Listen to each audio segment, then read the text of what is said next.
capital. Mayor Brett Smiley joins us live here on NBC 10 to talk about some big issues impacting the city and those who live and work there. Mayor, always good to see you. Happy to see you too. Let's talk right about what's on everyone's mind right now, which is ICE. Yeah. You came out and made a statement about where the city stands, and then the city council is now working on an ordinance. It's confused a lot of people. So where do we stand? Yeah, so it's more than a statement. About a week ago, I did an executive order to help provide additional protections for immigrant communities in Providence, to clarify and put in one place what the Providence police policies are, and then also to make sure that we're doing what we can to make other safe spaces, places like schools and hospitals, that they know what to do in case ICE comes. The City Council has then taken most of those changes to update a piece of city ordinance called the Community Relations Act, and so they're working on that now, and I fully support them updating that ordinance in accordance with my executive order.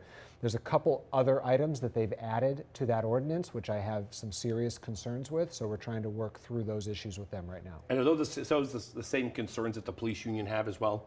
Yeah, the City Council has opened up the door to lawsuits for the city for having things nothing to do with immigration, by the way. And I think that it is grossly irresponsible to be inviting organizations to sue the city and sue individual officers, which might be frivolous or really insignificant lawsuits having nothing to do with ICE, but things as simple as a police officer forgets to tell you that their body cam is on. A police officer forgets to give you their business card, which is actually outlined in there. Police officer doesn't give you the copy of your traffic report within 72 hours, maybe it's over a holiday weekend.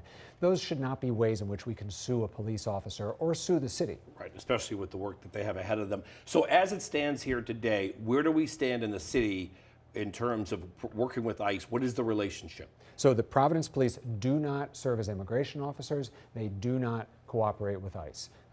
If ICE has a warrant signed by a judge, then we will treat that as valid. But if it's simply an administrative order from ICE, we don't accept that as valid. We know ICE is in our community. We know this is a very scary time for our city, but Providence police will not be immigration officers in Providence, and all of our residents, and that means all of our residents, should feel comfortable calling the police if they're the victim of a crime or if they need protection from whatever might be going on in their neighborhood. So I don't want to get into this too, because I want to get a lot, but ICE is out in the front. I call Providence police. They both show up at the same time. So we have a duty to protect and this is one of the things that the police union said clearly, which is we have an obligation to protect all the residents of our city. Okay. And we have an obligation and a desire to de-escalate certain situations. All right, let me go on the other side, because a lot of people on Facebook today said, so why are you against ICE coming in and getting rid of the criminals who are undocumented in your city? Why are we protecting them, Mayor? So if a undocumented immigrant who has committed a crime is scheduled for deportation, and ICE does what they're supposed to do, which is go to a judge, get them to sign off on the warrant, we honor that. Okay. We don't want violent criminals in our community, whether they're documented or not. Okay. But what has been happening is that ICE has been picking up people without warrants. ICE has been picking up people who have committed no crimes other than being in this country without proper documentation. All right. And for us, we don't believe that makes our community less safe. We're glad to welcome everybody in the city of Providence. I want to get to a tragedy that obviously you felt terrible about too. An accident last Thursday morning when a Providence school bus driver struck a man at about 5 a.m. who was walking in the crosswalk at Union Avenue. This is the second fatal, as you know, in that intersection, and residents and advocates are asking this of you. If I can just play this. Mm-hmm. We have the money, we have the plan. What we don't have right now is staffing, resources, and attention to make it happen faster.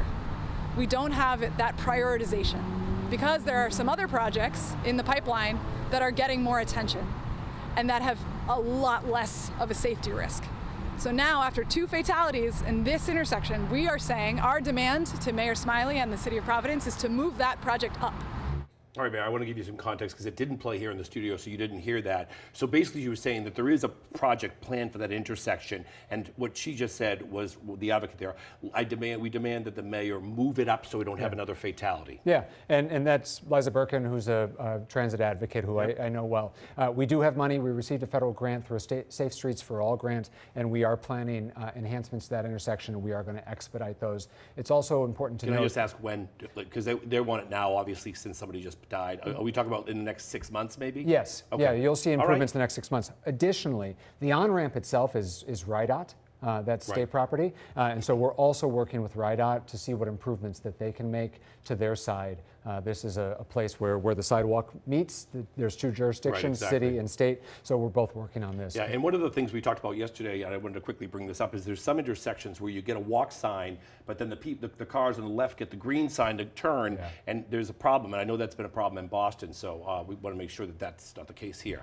Washington Bridge report came out, no surprise. Oh, there's been problems for a very long time. There has been a big push now more than ever to get rid of DOT Director Alvidi. Do you call for that now?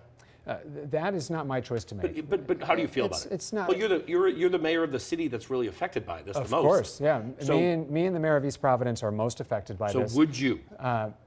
What I want to see is this bridge get built as quickly as possible. Right. And You and everybody else. But I'm saying, do you course. think that this should have happened under his watch and he should go? it is the governor's responsibility to hold his directors accountable. And with that, I want to let you know that obviously Helena Folks has entered into the race. Who are you going to throw your support behind? Helena Folks or Governor McKee?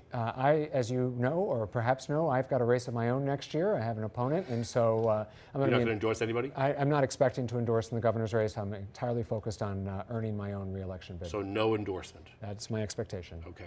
Mayor, I wish we had more time, but we don't. All right. That's TV. That's TV. All right, Mayor, thanks so much.